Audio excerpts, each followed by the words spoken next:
All right. Hello, everyone. Thanks so much for joining us for the MBA application workshop today. My name is Amanda Wainer. I am Assistant Director of MBA Admissions. I've been working with our team for 6 years now, working with our marketing team and our operations team. I also sit on the admissions committee and recruit for our team. So I'm excited to share some insight today on the application review process and leave plenty of time to answer your questions. I know with the round 2 deadline coming up, you probably have a lot of questions about the applications. So we'll spend some time kind of talking about the review process and also leave time for your questions. So with this application workshop today, our goal is to provide insight into and demystify how the admissions committee evaluates each piece of the application. And with that information in mind, help you prepare your application with a few tips. So we'll talk about the holistic application review process, talk about how we review applications. We'll look at the qualitative and quantitative approach to our application review, and then we'll dig deeper into each application component and talk about how we review each piece. And finally give you opportunities to connect. As we go through the presentation, one more note, please feel free to chat in your questions. You can use the chat feature or the question and answer feature. Either way, I'll get to those at the end, but feel free to have those coming in as you think of them as we go through the presentation, but I'll address them after the presentation. So before we take a look at the components, let's take a step back to kind of understand the MBA admissions process from your perspective. We've looked at this a lot to find ways that we can better help you through the application process. So certainly acknowledging that there are highs and lows to the process. So, we understand that our students really like talking to our students, learning about the programs, talking to their network, hearing their opinion about programs. But certainly a lower point, maybe one that's more challenging, the Gmat or GRE. So unfortunately, there isn't a lot we can do about that. Certainly, you do have to take the test for a program, but what we can do is kind of ease the process, help make connections for you, help guide you towards resources to help prepare for those, and hopefully make the application process as smooth as possible for you. We understand that this process to determine the best fit for an MBA program is a long journey. So we want to be there for you. So if there is anything we can provide you, make connections for you and help you as you're researching schools and kind of figuring out what's important to you in an MBA program, definitely let us know and we're there to help. So let's take a look at the holistic application review process. So the admissions committee takes a holistic approach. You may have heard this before from other schools, but the idea here is that the application review process, there's no one piece that will make or break your application. So with each piece of your application, we're learning more about your academic history, your professional accomplishments, your goals, and determining whether it's the right fit for you in an MBA program. So people are sometimes concerned about one specific piece, but really there's no one piece that can hurt your application. I would say we really take everything into consideration. We look at the whole package as we assess whether you can handle the rigor of the MBA program and if our program's the right fit for you. So these pieces of your application can be divided into 2 dimensions. So there's the quantitative, the numbers, and then the qualitative or the more personal aspects of your application. So first, let's talk about the quantitative components. So these include your academic history as evidenced through your undergraduate GPA and your quantitative coursework, your Gmat or GRE, the English proficiency exam if that's applicable to you, and your years of full-time work experience post-undergrad. So all of these items show if you can handle the rigor of the program. So let's dive in. First, we'll look at your academic history. So your academic history is about more than your cumulative GPA. So that's certainly one piece we look at. But when we're reviewing your academic history, we really are looking for upward trends in your GPA per semester. We're looking at your quantitative successes and the strength of your undergraduate institution and major to determine if you can handle the coursework.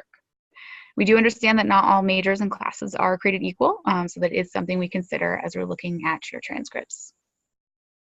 Again, your GPA is not evaluated in isolation, so we're looking also at the course load that you were taking at that time, your major, the types of classes you were taking, and any other demands on your time, whether you were working or maybe you were involved in a lot of extracurricular activities at your undergraduate institution.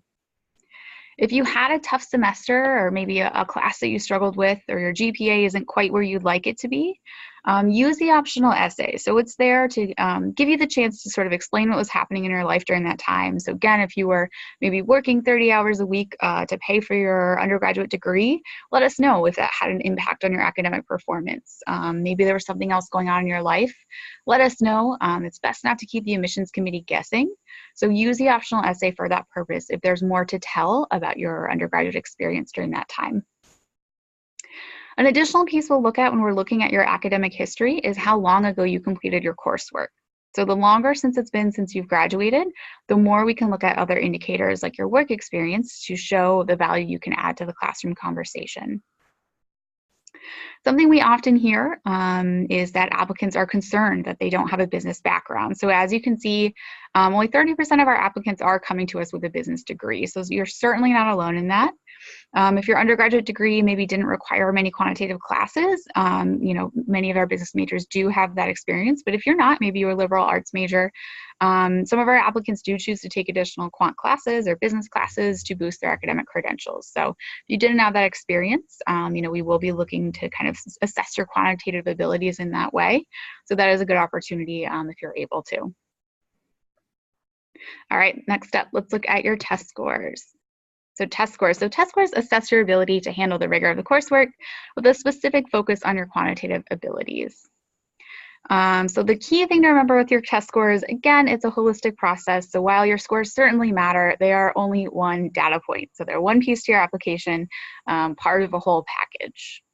So both tests are weighted equally. So we really don't have a preference between the Gmat and GRE. You should take the test that makes you feel the most comfortable. Maybe take a practice test of both, see which one you do better at, and run with that one. So 32% of our applicants take the GRE. So that number has grown in the years that we've started to accept it. But either way, it's a strong showing. So either way, we don't have a preference. If you do opt to take the GRE, ETS, the company that administers the GRE, offers an online conversion tool, so you can gauge the competitiveness of your score compared to our class profile and the ranges we have shown there. We do not have minimum requirements for either test, but most schools do have the range. But do keep in mind people are above and below that range who have been admitted to our class. In terms of preparation, be sure to prepare each time you take the exam. So most schools put an emphasis on the highest score, but we do have access to your scores from the the past 5 years. We do recommend if you can take it more than once, statistically you will do better the second time. You're just more familiar with the test, but certainly we know not everyone can do that. So when we look at your test scores, we're looking at your quantitative score in conjunction with your academic background to see if you can handle the coursework. So again, we want to set our students up for success and make sure that you can handle the program and handle that quantitative aspect. Additionally, so if you speak English as a second language, we will also look at the verbal section on your test score, Gmat or GRE, and some students may have to submit an English proficiency exam score.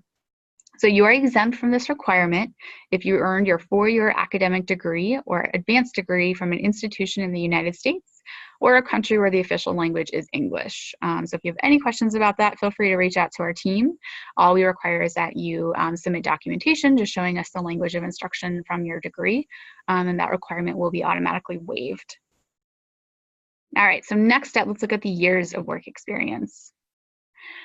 So when looking at the quantity of your professional experience, we're looking at your full-time paid experience after earning your undergraduate degree.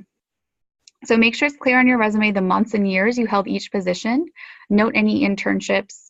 We really want to see the progression throughout your career to really understand kind of where, if there are gaps on your resume, and really understand the progression throughout your career.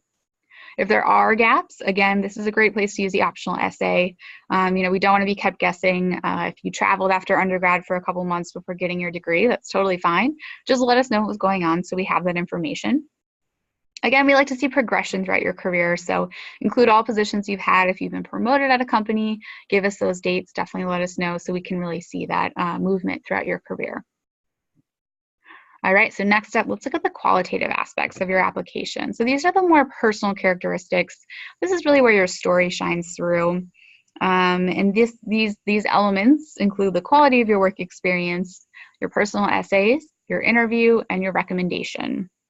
This is where we determine fit, so we can see if our program is the right fit for you in terms of personality and culture. So first up, the letter of recommendation. So the letter of recommendation provides insight to you as a professional. So we're looking for professional recommendations from a current or previous supervisor. So if you are a flex or a part-time applicant, a current supervisor is strongly encouraged. If you're not picking a current supervisor, we would ask that you address that in the optional essay, so we have more information about that. We do not recommend recommendations from faculty members from your undergraduate institution.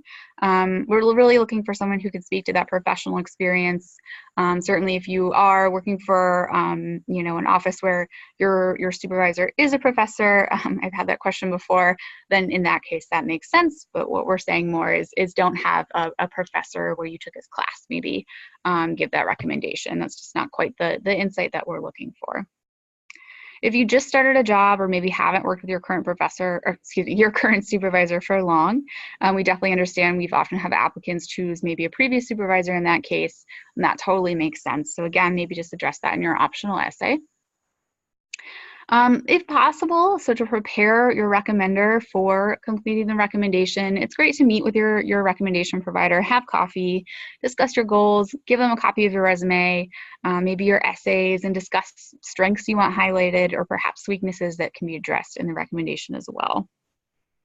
Again, when choosing your recommender, make sure it's someone who knows you well, who knows your work well, and can provide insight into your work. So don't just choose someone with an impressive title who can't really speak to your accomplishments. So if you work closely with the COO and they can give you that recommendation, that's awesome. If not, and they don't work with you that closely, that's really not what we're looking for. We really want someone who works closely with you, who can speak to your potential, your management potential, who knows you really well. So that's the ideal person to pick when you're looking for your recommendation provider. So next up, so quality of your work experience. So looking at your resume here. So your resume represents really the nuts and bolts, the quality of your professional work experience. So what we want to understand here from your resume, what we want you to highlight is really the experience that you've had, so how you've influenced your organization, teams you've been on, global experience you've had, and what you've learned from your successes and failures. So we don't necessarily want you to bullet your job description. We certainly want to be able to understand what you do for a living, what your job is about, but we really want to hear about those achievements. Tell us, help us understand the nature of your work, the level of challenge, supervision, if you're supervising employees, and really the progression of responsibility at your positions. This is such a key element to us, to the admissions committee, because it's a key element in the classroom. So the variety of our students' backgrounds really allows students to learn from each other as they work together in the classroom. So moving on, so essays. All right, so the essay is really where your voice gets to shine through.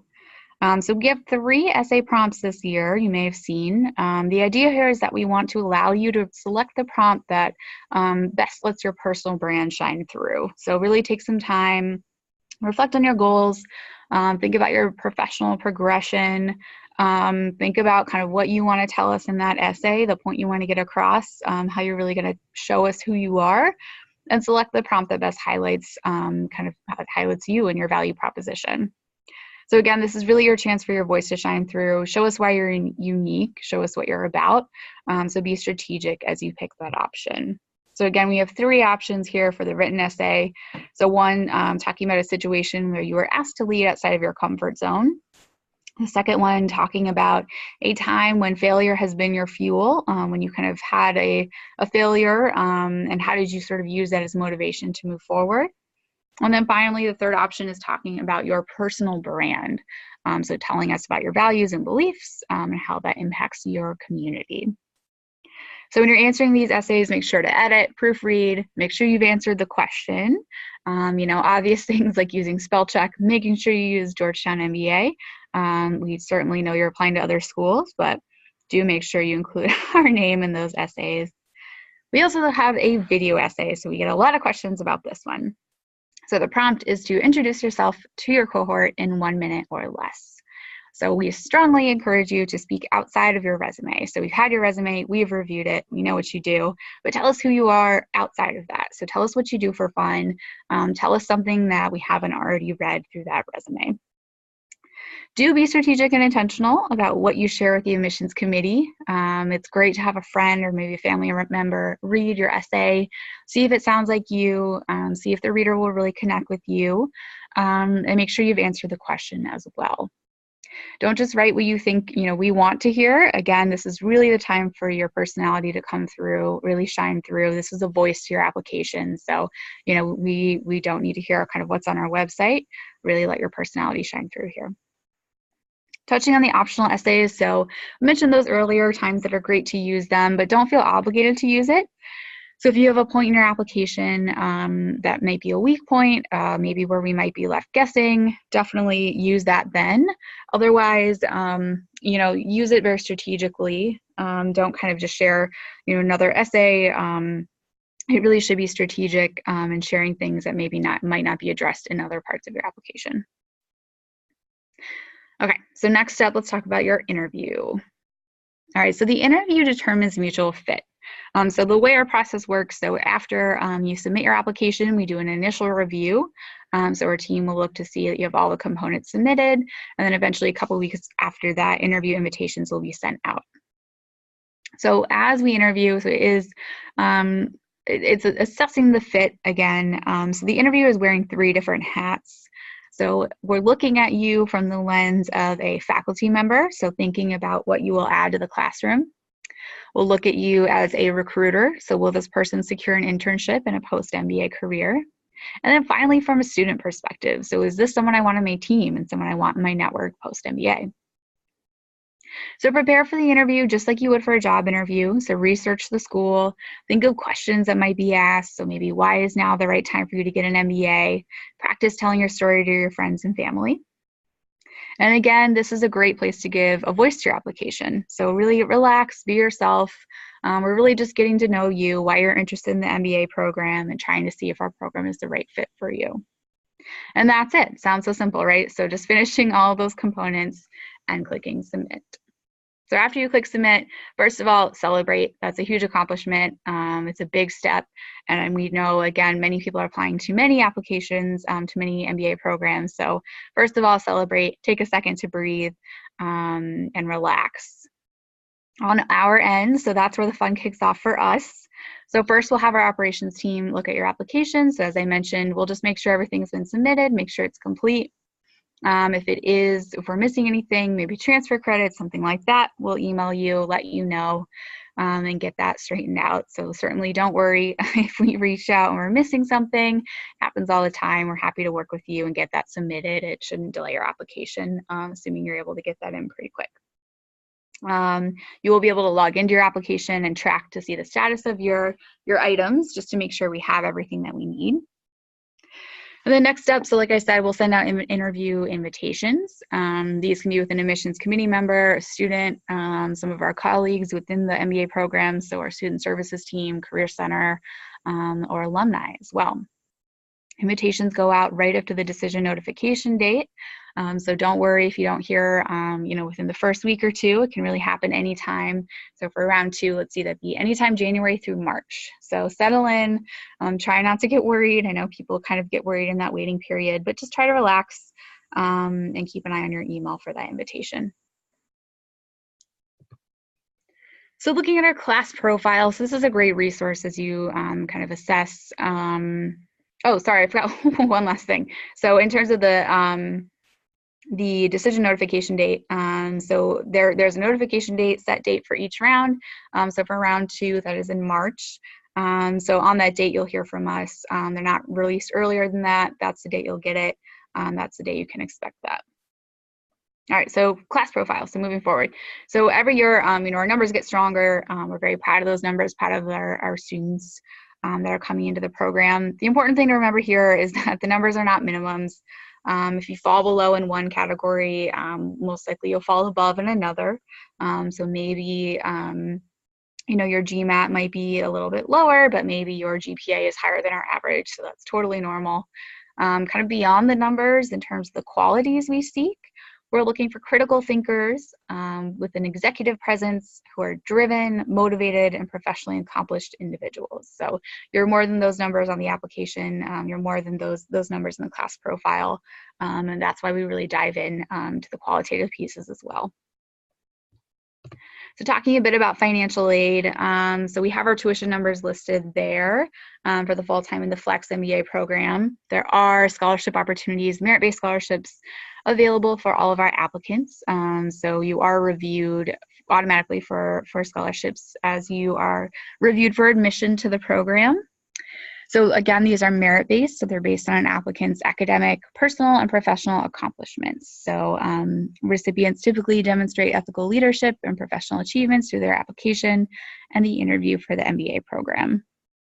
So all of our applicants, again, automatically considered. No additional materials have to be submitted.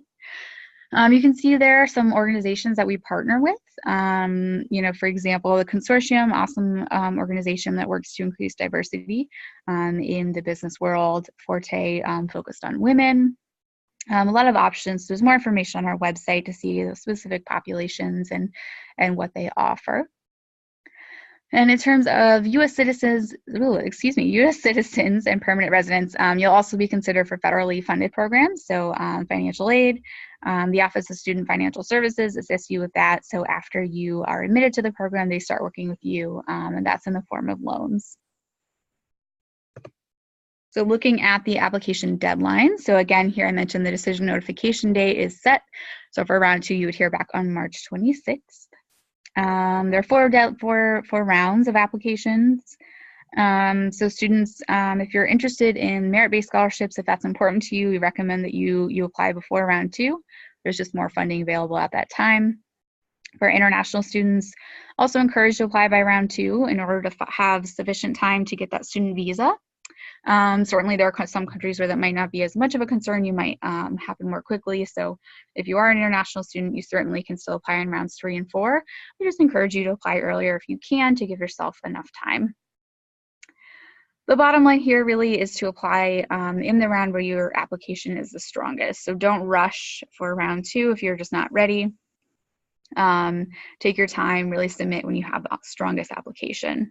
I would note here, you can submit an additional test score or kind of additional pieces to your application after you submit. So you do need to have a completed application. You have to submit a Gmat or GRE score.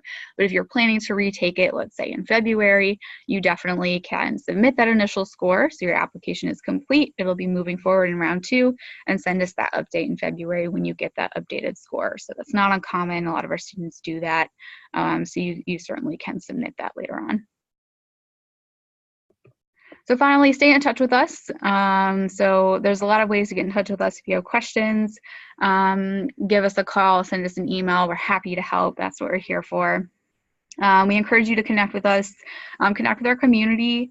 We have more virtual events coming up, certainly, but also our Experience Georgetown program is awesome if you are able to come to campus. So that's a chance to attend a class with a current student. You get to meet a lot of current students that day. There's an information session. Yes, there's a lot of opportunities to connect. It's a great way to get a feel for our community if you're able to make it on campus, but if not, we certainly understand. And if you want to speak with a current student, definitely let us know. We have our student ambassadors on staff here at the admissions office. So they're here to answer any questions. If there's a specific population you want to be put in touch with, let us know and we're happy to make those connections. I will note too, so our office will be closed and our students are actually gone right now for their holiday break. So our office will close, let's see, this Friday, and we will reopen again on January 2nd. So if you have questions during that time, fortunately, we will be on vacation, so we will get back to them as soon as we're back on the 2nd. So if you have any questions, I'd say try to get them in now or maybe when we're back. But believe me, when we get back from break, we are fast and furious at answering those questions that have built up while we are gone. All right, so with that, let me turn to those questions. So if you have more, chat them in, use the Q&A feature. I know we usually have a ton of questions, so let's go for it here. Yeah, so a question about making the second application deadline for flex admissions. Is it as important as full-time?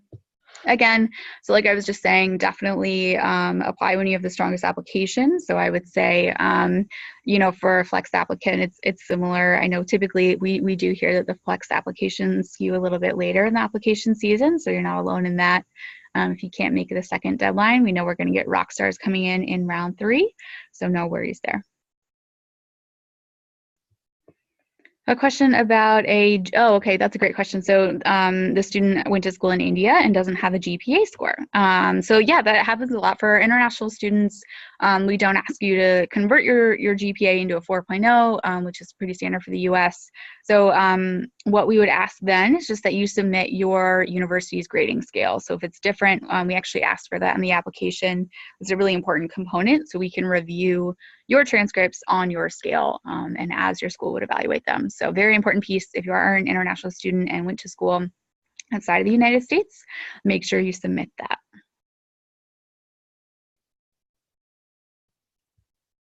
All right, so question about what is the range of GRE scores we're looking for? So again, I mentioned the ETS, the company that offers the GRE has that conversion tool. It's useful as you're looking at kind of the class profile. I would say in terms of the percentiles, we do hope to see, you know, above a 50% for the quantitative section. But again, kind of like I mentioned earlier, if you don't have that, we would look at other pieces. So maybe your transcripts, the responsibilities you have at your current position, looking at other places where you use those quantitative skills to see if you can handle the program.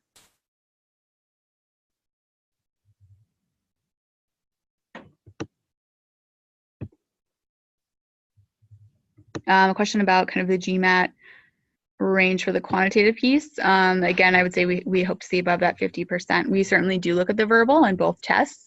It is still important, but I would say, you know, in the Gmat and GRE, we are looking, that is a big piece of where we can kind of assess your quantitative experience.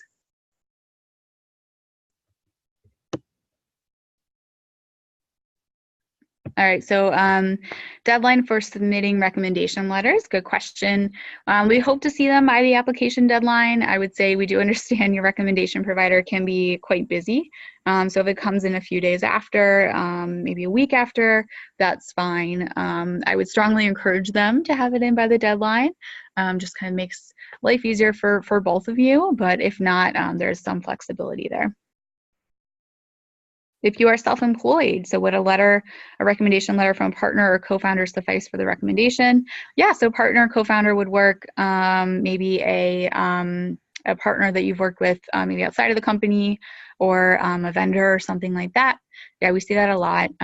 Also for people who work for a family business, that's another time we're using someone, you know, we hope that we don't see recommendations from family members. So finding someone else that you've worked with who understands your professional abilities is good there. A question about how do we view applicants who apply to both programs? Is there a drawback to applying to both? So I would say it depends on the situation. So, you know, certainly there are people who they don't quite know what might be happening with their job. So they might apply to the flex program, you know, maybe if they're promoted or have a really unique opportunity, they might stay with their job, but also might be considering coming out and taking those 2 years off to jump into the full-time program. So it's certainly not a drawback. We just want to understand why, kind of what's going on with you. I would say if you're in that position, if you're just not sure, reach out to us. We can connect you with a student, a full-time student, a flex student. Reach out to us. You can talk to a team member and see if we can just help you figure that out, help you with that decision. But no, there's no drawback. Just make sure you're clear on why you're doing that. That would be the important piece there. A question about how do we view multiple GRE attempts, and should we submit all scores or just the highest score? So that's a great question. So I would say same answer for GRE, GMAT. We don't view them negatively. I would say if anything, it shows your commitment. You know, certainly most people, there's a growth, so they do improve their score each time they take the exam. So if you want to show that to us, if you want to show that progression, send us all of those scores. We review the highest overall score. But maybe, I know I've seen people who maybe, let's say they get a 650 total, but on one score they have a higher GRE, or sorry, excuse me, a higher quantitative percentile. So that would be a good time to show us both.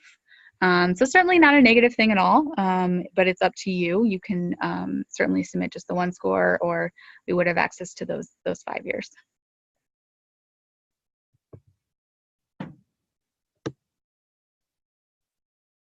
Does it matter how far in advance of the deadline you submit your application? So no, it doesn't. You also get the decision on the same date. We will start kind of processing those applications. If you do get it in earlier, before the application, you may hear from our operations team. Certainly if they're submitted, we do start, looking through them, making sure everything is submitted. So you might hear from us, but still everything else would come out in the normal timeline. So your interview invitation and your decision would come out at the same time. So if you're not able to visit Georgetown McDonough before the application, does that have an impact on your acceptance? So no, it doesn't. We have people applying from all over the world. So, if you live in Saudi Arabia, it's not always easy to come to Georgetown, and we get that. So that doesn't impact your acceptance. It doesn't impact your decision. I would say there are other ways to show your interest in our program. So talking to current students, talking to alumni, attending our virtual events, all great ways to show us that you're interested, showing in your interview that you've done the research on the program, you're excited about Georgetown. Yeah, there are other ways to show that you're interested in Georgetown and you're serious about our school without visiting campus. Also, many of our students do choose to visit for their interview. So many students will do the Experience Georgetown program when they come on campus for the interview, kind of do it all in one trip. That's totally normal. Also, we see a lot of students who want to come for the welcome weekend. So not uncommon to come after you've submitted or after you receive your acceptance. So do what works best for you. It's really about what you need to do for your process. A question about application fee waivers. So you can look at the list of fee waiver opportunities on our website. Unfortunately, this session is not eligible for an application fee waiver, but there are other opportunities on the website. Do we look at strong IR scores on the Gmat? Yes, we do. Question about financial assistance for attending campus interviews. Unfortunately, we are not able to provide financial assistance for traveling for the interviews. The question is, it recommended to justify lower GMAT scores by pointing out GPA, academic record, in the additional essay? Yeah, you definitely could talk about that. So if you do have a lower score, it isn't where you want it. Pointing out those other ways that you're using your quantitative skills is great in the optional essay. So talking about what you do at work, the quantitative aspects to your job, any other courses you've taken, talking about your undergraduate record. Yeah, those are all great things to highlight.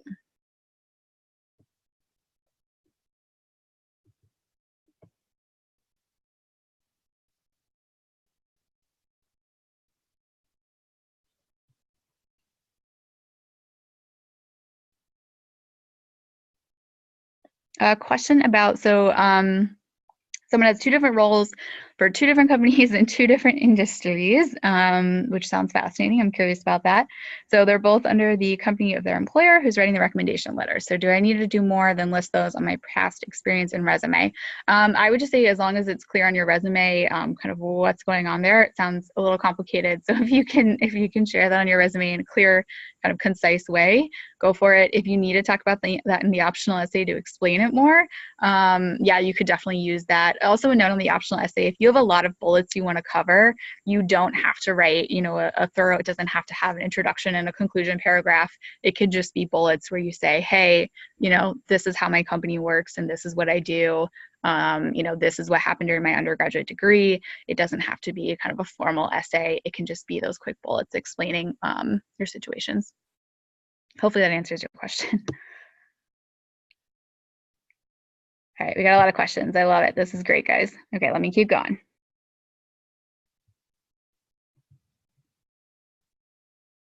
Okay, question about the English proficiency exam. Again, it's on our website. If you went to an undergraduate institution where the language of instruction was English, you do not have to submit a score. So just send us the documentation showing the language of instruction at your university. That's all we need. It's not like a formal waiver. Just submit the information so we know why you didn't submit an English proficiency exam.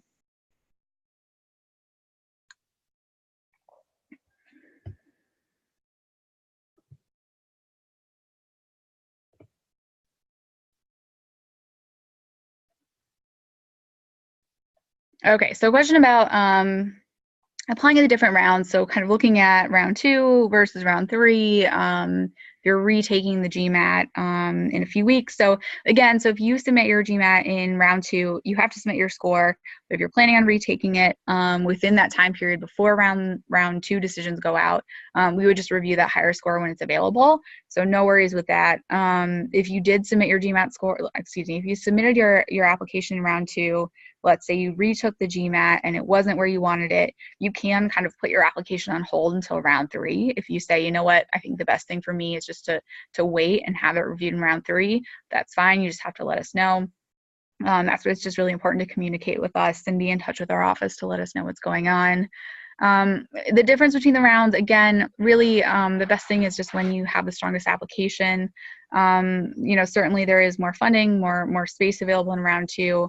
It does get a little bit more competitive within the rounds, but we know and admit with the strategy, knowing that amazing people are going to come in rounds 3 and 4. So, there is still room in the class in those rounds, but there are, more seats taken at that point. A question about the Referral Hoya program. That's a great one. So the Referral Hoya program is basically a kind of reference program for alumni. So if you're close with an alumni or a current student, they can kind of give you a reference that way.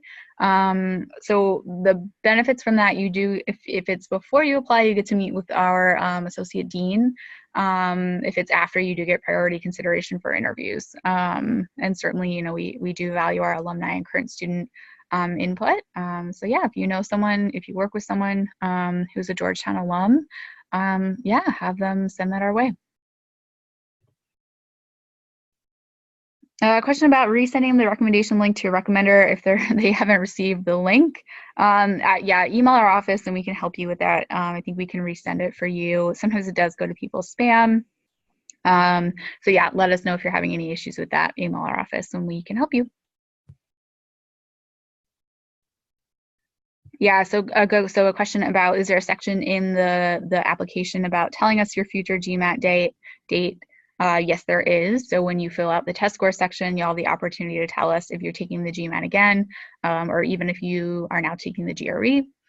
We often see that as well. So yeah, there's a place for that in the application. If you decide after you submit that you're retaking it, just email our office and we can update that for you. Deadline that additional scores will be accepted. I would strongly recommend getting those in before March. I believe there is an official deadline. I don't know that yet. We're so kind of in the middle of round 1. I don't know that date yet. I'm sorry. But if you email our office, be in touch with us. I don't recommend taking the GMAT on, March 25th when decisions go out on March 26th. So just communicate with us and we can help coach you on that.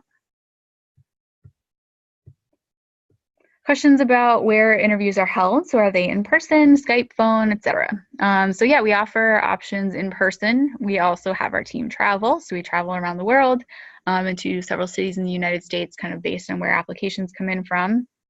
We also offer online options, so it's actually via Zoom. It's really what works best for you. Again, if you can't come to campus, we understand that. You're not looked at in a negative way for having an online interview. It's really just about you and if you can travel. A lot of our MBAs have crazy schedules. You're not alone in that. So use the option that's best for you. They're all reviewed in the same way, whether it's a student, current staff member, whether it's online, in person, do what's best for you. Great question. So when do classes start again and when does experience start again? So it should start in mid-January. If you look at our website, I know they still have to we have to get kind of permission from the professors and everything, get those slots opened up. So they should be up in mid-January. A question about what differentiates a good application essay from a great one. That's a fun question. A good application essay from a great one. Let's see. I would say a great application essay is one where you can really get a feel for someone's personality. It really shines through, telling us who you are as a person, and we can see kind of your potential there. One that answers the question thoroughly. We often see that it kind of drifts. certainly there are aspects of your application, you might want to highlight there, but make sure you answer the question. So I would always say great application essays are ones where your voice really shines through. A question about, should you put college internships in your previously employed section? You can. I would recommend you will designate there whether it was a full-time experience or part-time and paid and et cetera. If you have a college internship that was really substantial and you want to share with us that experience, you can. Is there a coffee chat session being planned in Bangalore? I'm not sure. If there is one, it would be on our website, so I'd recommend checking out there. A question about reviewing dual degree applicants. So is it equivalent to a full-time MBA applicant? Or is the number of positions available open different? So it'd be the same as a full-time kind of review process. Certainly we do have applicants who might not get into the other program. That's not uncommon, so we review it sort of in isolation.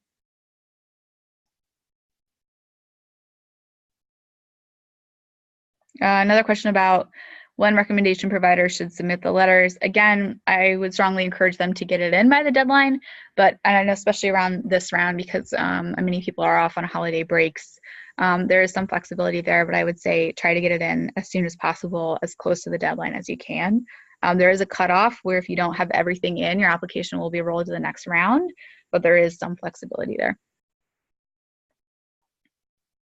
And yeah, that won't affect the review. So at that point, especially if it's coming in within the first week or so, we're still just evaluating applications to make sure everything is complete. It wouldn't have even gone off to the readers yet.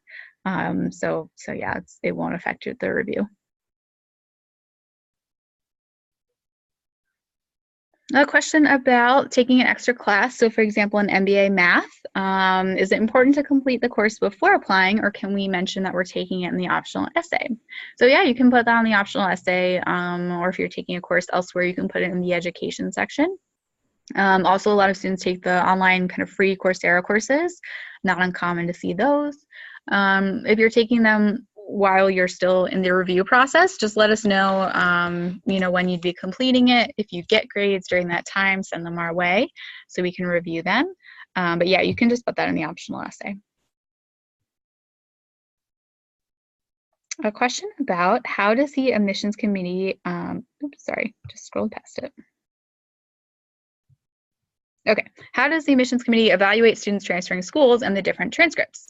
That's not uncommon. So as long as we have the grades for all of your classes, we're good to go. If there's more to the reason why you transferred, definitely use the optional essay, let us know. But certainly that's not uncommon. We see that a lot. Do you have to be on screen the whole time for your video essay, or can I include photos here and there? You don't have to be on screen the whole time. We do just want to see your face at some point, see you speaking. But yeah, you can put photos in. I know those are super fun when you can put those in. Additional note on the video essay, I don't know if I mentioned this earlier, have fun with it. Don't overthink it. If you are not a video editor, that's totally fine. If you just film it, on your sofa with your camera, your cell phone camera in front of you, that's fine. We've seen great essays that way. It's more about seeing who you are outside of your resume, and getting a feel for your personality. So please don't stress over it. I know a lot of people do. Don't overthink it. If you are a really great video editor, that's awesome. We'll have fun with it. But don't worry if you're not alone in that at all.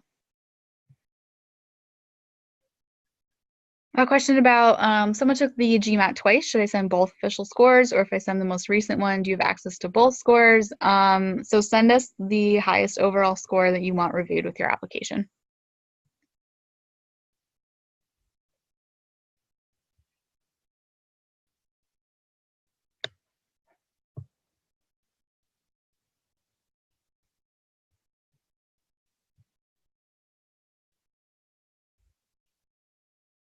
Question about, do we accept Gmat or GRE scores from more than 5 years ago?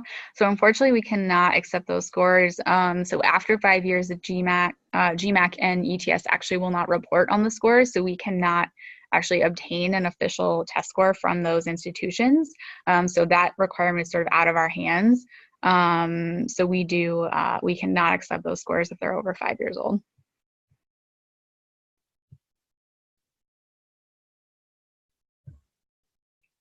If someone signs up for an Experience Georgetown session in January, can you put that on your application? Yeah, you can do that. That's fine.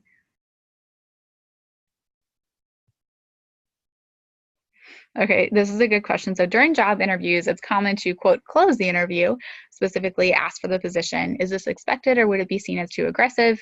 Being in sales is very critical when interviewing or being interviewed.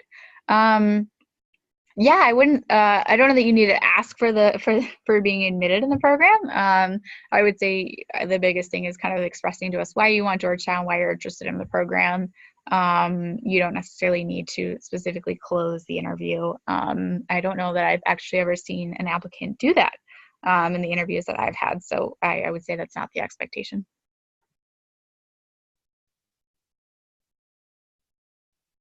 Question: if you decline an application, so I assume if you're denied in the full-time program in round 3, would you consider the applicant for flex in round 4? You can do that. So you cannot apply to the same program twice within an application cycle. You could apply to both programs separately. Does it reflect badly? Not necessarily. I would say what we want to see here is more, why do you want the flex program? And why do you want the full-time program? So are you serious about those programs? See the intention as to why you're applying to really understand that. The age range for full-time students, I would say, if you have specific questions about the ranges, to check out the class profile on our website. Question about application dates for 2019, 2020. Awesome. So you are getting your research in early. I love it. So they have not been published yet. They're usually pretty similar. They haven't changed too much in the past 6 years that I've been here. They vary a little bit just based off of, is January 7th a Sunday? Then we'll change it because that doesn't make sense. But typically it's around those same dates.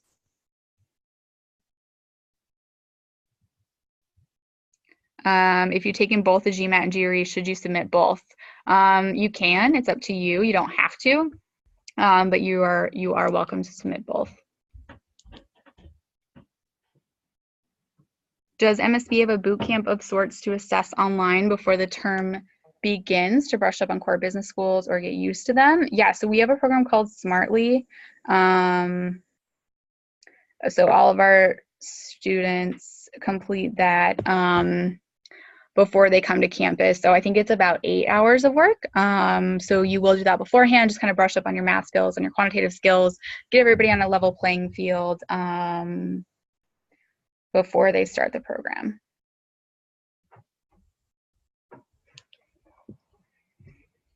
Question about, for the global experience section, do you care about experiences in high school or only during post-college?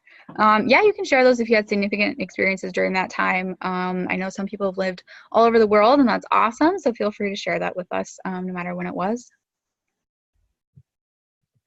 That's a good question. How many admissions committee members view each application? Yeah, so I don't know an exact number, it kind of depends, but I will say there are quite a few sets of eyes on each application.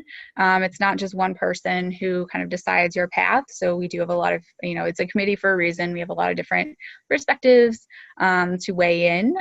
So yeah, I would say, quite a few people will have eyes on each application, which is why it takes us from January to March to review them all, because it is, a long process for us. So yeah, you have a lot of team members looking at that application. The question about a final decision notification deadline for waitlisted international applicants. So yeah, so there's basically, if you're admitted to the program, international students have to basically kick off the visa process no later than 30 days before the start of the program. So I know the program typically starts, I don't know exactly the orientation date yet, but usually it's the very end of July. So I would say usually about 30 days before then, because you wouldn't be able to start your visa process at that point. Question about if I have a recommendation from a former supervisor rather than my previous one, or I'm sorry, from a former supervisor rather than my current one, should I address it in the optional essay? Yeah, you can. If there's a reason for that, you can let us know there.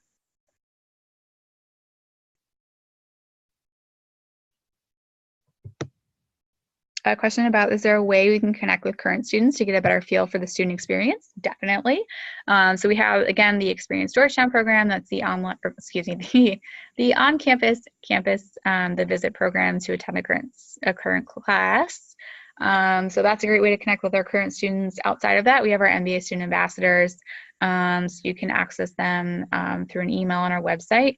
They're there to answer any questions for you. They can schedule a phone call, a Zoom chat, something like that. So you can chat with them about their experience. And if there's someone with a specific background, let's say you really want to go into marketing and maybe none of the student ambassadors are going into that, we can always make that connection for you, get you in touch with maybe the club president, something like that, so you can get their experience. Does the Referral program only apply to alumni of the MBA program? I believe applicants outside of the MBA program are still, you can still submit that, as well as current students.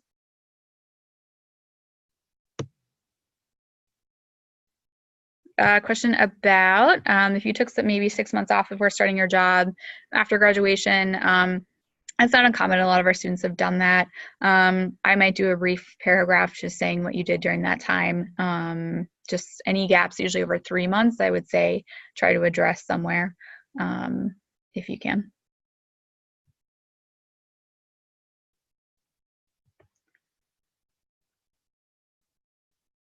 Yeah, so question about, should you submit a Gmat score that has a higher quant number but a lower overall number? I know you will review the other scores, but which score should I put in my application? So put the highest overall score in your application, but submit, so on that unofficial copy, I would recommend submitting the one that also has your your higher quant shown on that as well. So show us both scores, but put your highest overall in the application. A question about for global experiences, being born in another country and living in that country until college count, or does it have to be something else outside your home country? Yeah, I would encourage you to highlight things outside of your home country. Yeah, I would say things outside of kind of your home country would be best to highlight.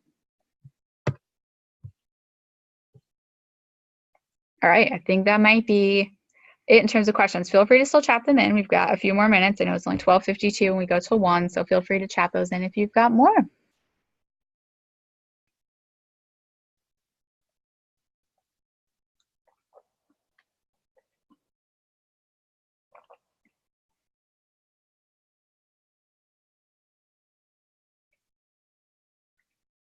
Oh, that's a good question. So how challenging would it be for full-time candidates who are dog owners? I myself am a dog owner. I've got 2, so that's a great question for me. I would say for full-time students, so the expectation for full-time students is pretty much that you'll be there, 9 to 5, Monday through Thursday, I would say. So Friday you actually don't have classes. While you might not be in class that whole time, you usually have group meetings with your clubs or maybe with teammates for a class project. So you're usually there, pretty much like a full-time job. So I suppose it would depend on your dog, on the situation there, but that's typically the expectation is you're pretty much there for about 8 hours a day, give or take a little bit, and depending on certainly the time of year. If you're in finals, you might be there more or less, that type of thing.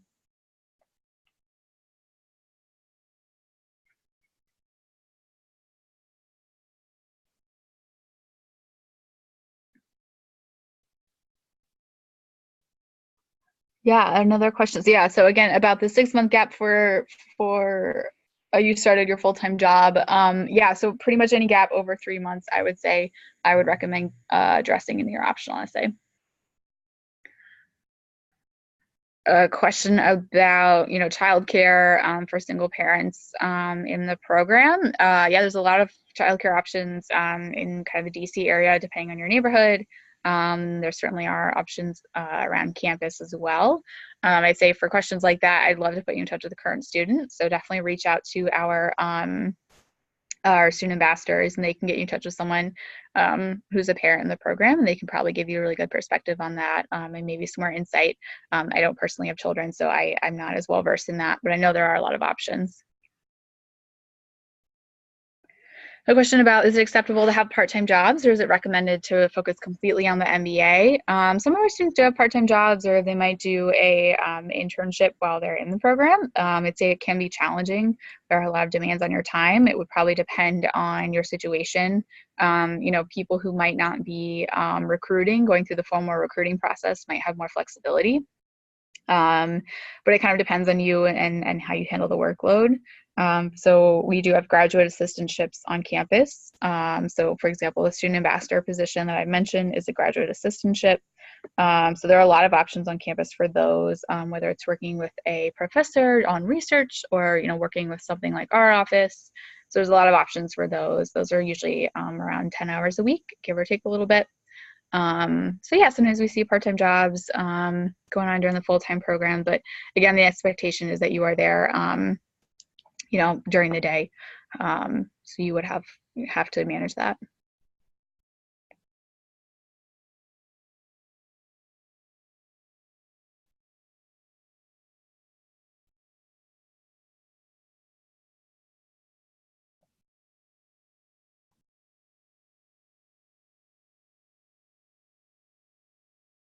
Question about how much are McDonough students part of the larger Georgetown University community? Yeah, I would say that depends on kind of your interests and the path you want to take while you're pursuing your MBA. So if you, maybe if you're a part of a dual degree, if you're taking classes outside of the School of Business, which you can do while you're in the MBA program, you'd get more exposure to students outside of the McDonough community. So it kind of depends on the path that you want to take and what opportunities you want to pursue while you're on campus. You know, if you want to join our consulting club and only hang out with MBA students, that's sort of up to you. But if you really want to branch out and meet people outside of our network, yeah, you definitely have the opportunity to do that. Another kind of cultural question we got. So can you mention one characteristic, I guess, that you value most about our students? So just kind of briefly talking about our culture, I would say the biggest thing is really a sense of community. It's a tight-knit group of students. So our class, 270 for full-time and about 130 to 140 for the flex program. It's really a tight-knit group. Our students get really close with each other. You know, it's a place that doesn't have as many rough elbows as some programs. So it's really an encouraging community. So that's what we like to see in our students is people who want to, you know, give back, people who are excited to get involved, you know, people who are going to look out for each other and really dive into our community on campus.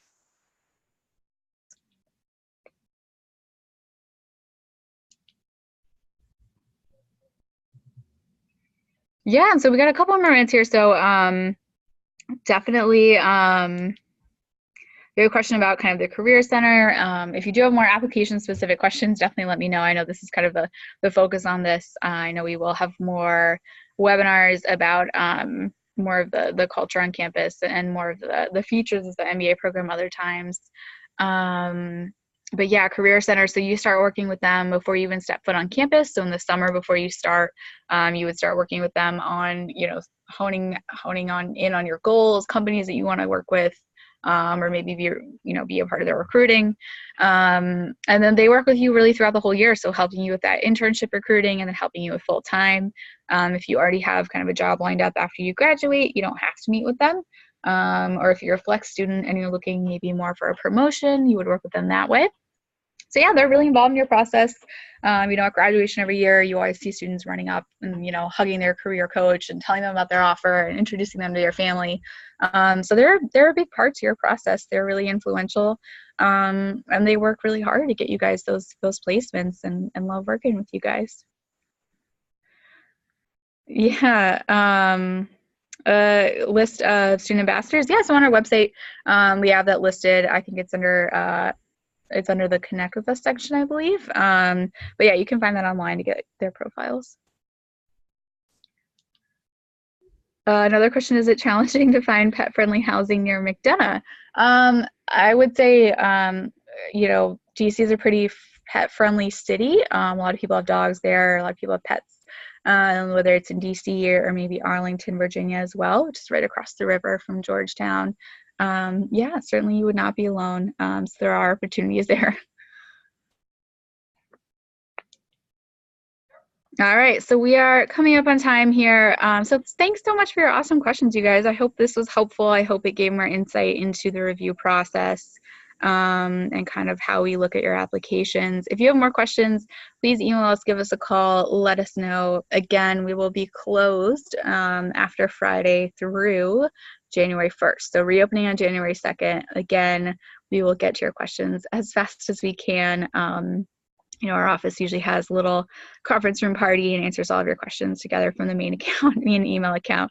So we'll get to those as soon as possible as we get back. So no worries if you don't hear from us for a little bit. We'll do one last question before we wrap up. So do you have to live on campus as a full-time student? So no, because our campus is, you know, a little bit smaller, we actually don't have graduate housing on campus. So all of our students do live in the surrounding neighborhoods. So yeah, with that, thank you so much. Again, my name is Amanda Weiner, Assistant Director of MBA Admissions. If you have any other questions, please don't hesitate to reach out. We're happy to help and guide you through this process. That's what we're here for. We love chatting with you guys, so don't hesitate to reach out and be in touch with us. So thank you so much for joining me. We look forward to reviewing your applications. Have a great, happy holidays, and we'll hopefully hear from you guys soon.